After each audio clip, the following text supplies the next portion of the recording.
Viva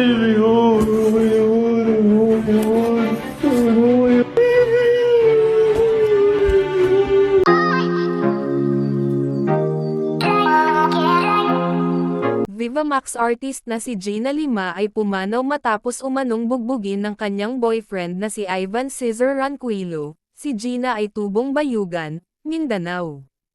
Matapos siyang pagmalupitan, iniwan siya sa kanilang kondo ng halos 6 na oras hanggang sa tuluyan na siyang bawian ng buhay. Dinala pa siya sa ospital ngunit hindi na naisalba dahil sa matitinding pasa at mga tinamong pananakit, dead on arrival na siya.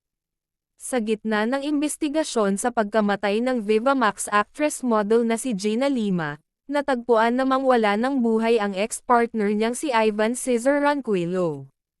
Nadiskubre ang bangkay ng hunk model na si Cesar Ranquillo ngayong araw, November 19, sa loob ng condo unit kung saan din natagpuan ang labi ni Gina ilang araw pa lamang ang nakalilipas, matatandaan November 16 nang makita ang bangkay ni Gina Lima. Batay sa report ng Quezon City Police District, ang bangkay ni Ranquillo ay natagpuan kaninang umaga lamang. Ayon kay Lieutenant Colonel Jose Luis Aguirre, Station Commander ng La Loma Police Station, isinugod agad si Ranquillo sa Quezon City General Hospital, ngunit nabigo na ang doktor na i-revive siya. Wala pang inilalabas na detalye ang PNP hinggil sa tunay na dahilan ng pagkamatay ni Ranquillo. Nauna rito, natagpuan ngang wala ng buhay ang VMX actress na si Gina Lima sa naturang kondo noong Linggo ng gabi, November 16.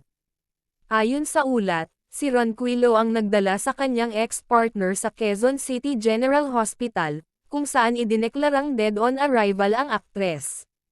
Ayon sa mga operatiba ng Scene of the Crime Operation, SOCO, wala silang natagpuan sa condo unit ni Ranquillo na magpapatunay na may foul play sa pagkamatay ni Lima.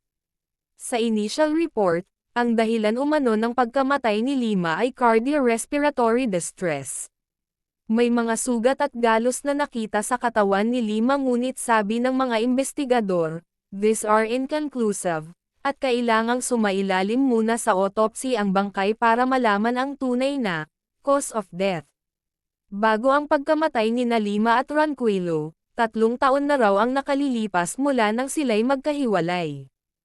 Kasalukuyan pa ring nagsasagawa ng investigasyon ang pulisya. How are you?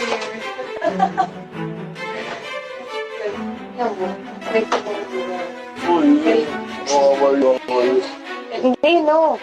Kailan mo yan? Marilalas yan.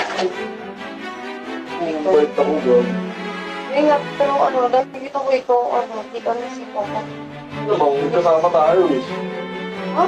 Bakit po yun? Ako nga nagsalit po ulit po, good morning. Ako lang pinasiyan, di ka naman si Sokon na. Yeah. Eh?